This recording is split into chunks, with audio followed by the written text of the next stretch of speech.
Vous disposez donc déjà d'éléments sur le profil de cet agresseur ou pas? Il faut être à ce stade prudent. C'est un acte très violent. Nous venons évidemment de le condamner, comme l'a fait le président de la République. Nous l'avons fait avec Jean-Yves Le Drian, le ministre de la Défense, puisqu'il s'agit d'un soldat qui était présent sur la défense, un de ces soldats parmi les 800 qui assurent déjà la protection de nos concitoyens.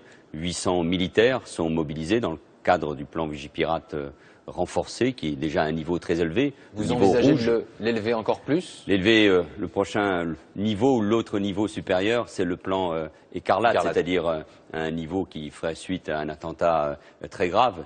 Mais je viens encore de demander à l'ensemble des forces de police et de gendarmerie de redoubler de vigilance, de présence, parce que la menace, elle est présente, elle n'est pas nouvelle depuis plusieurs mois.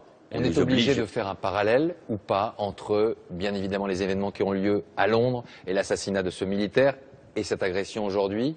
Soyons prudents. Il y a des éléments, la violence soudaine de l'attaque, qui pourraient laisser penser que cela pourrait avoir une forme de comparaison avec ce qui s'est passé à Londres. Mais à ce stade, très honnêtement, soyons prudents, maintenons la vigilance, c'est celle des forces de l'ordre, de nos services de renseignement, et faisons tout pour en savoir plus, pour appréhender cet individu qui, incontestablement, voulait tuer ce soldat qui, heureusement, est aujourd'hui à l'hôpital et ses jours ne sont pas en danger. On sait que vos services observent, surveillent différents personnalités ou personnages. C'est ça la difficulté aujourd'hui. On n'est peut-être plus en face de cellules organisées et structurées, mais peut-être d'initiatives plus individuelles.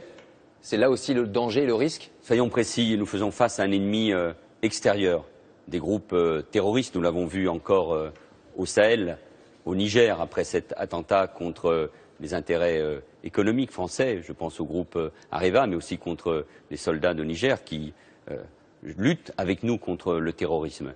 Donc il y a cet ennemi extérieur. Et puis, il y a un ennemi intérieur. Ce n'est pas nouveau.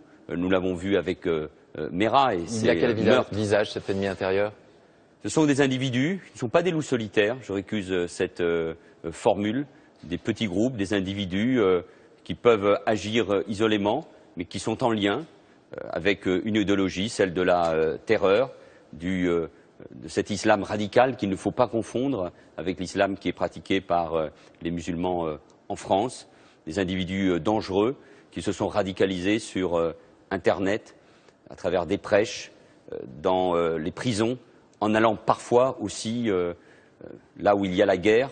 Et nous nous inquiétons beaucoup de ces centaines d'Européens, avec mes collègues ministres de l'Intérieur de l'Union européenne, qui aujourd'hui sont en Syrie. Donc oui, cette menace est là, et nos services de renseignement... Qui pourraient passer à l'action en France aujourd'hui? Bien sûr, il y a cette menace-là. Il y a évidemment cette menace, et il faut la prendre extrêmement au sérieux. Il faut lutter contre le terrorisme sous toutes ses formes, et notamment ces nouvelles formes que le terrorisme a pris au cours de ces derniers mois. Merci Manuel Valls d'avoir réservé votre première intervention pour France 2.